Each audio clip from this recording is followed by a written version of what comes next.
ఇంకా ఫోన్లో video games ఆడడం అట్లాంటివి త్యాగం చేయాలి.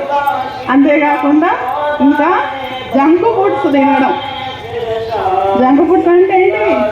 పిజ్జాలు, బర్గర్లు, ఫ్రెంచ్ ఫ్రైస్ ఇట్లాంటివి తిన్నప్పుడు ఏమవుతుంది? మీ ఆరోగ్యము ఖరాబ్ అవుతుంది, మీ మైండ్ షార్ప్గా పనిచేయదు, మీరు చదవాలనుకున్నది చదవలేరు, మీరు అనుకున్న లక్ష్యాన్ని మీరు సాధించలేరు.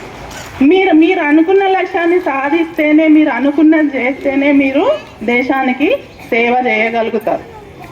నేటి పౌరులే, నేటి విద్యార్థులే రేపటి పౌరులు, నేటి విద్యార్థులే రేపటి పౌరులు. కాబట్టి మీరు మంచి పౌరులుగా ఎదగాలని, మంచిగా చదువుకొని దేశానికి సేవ చేయాలని కోరుకుంటున్నాను. ఇకపోతే ఉపాధ్యాయులు, టీచర్స్ అంటే గురువులు. గురువులు రెండు రకాలు. ఒకటి గురువులు, రెండు సద్గురువులు. టెక్స్ట్ బుక్స్లో ఉన్న పాఠాలను మాత్రమే నేర్పేవారిని గురువులు అంటారు. టెక్స్ట్ బుక్స్లో ఉన్న పాఠాలతో పాటు జీవిత పాఠాలను నేర్పేవారిని సద్గురువులు అంటారు.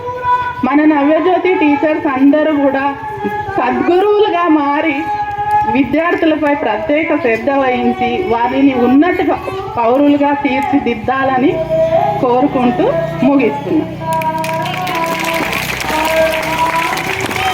Thank you, ma'am. Thank you for your valuable words.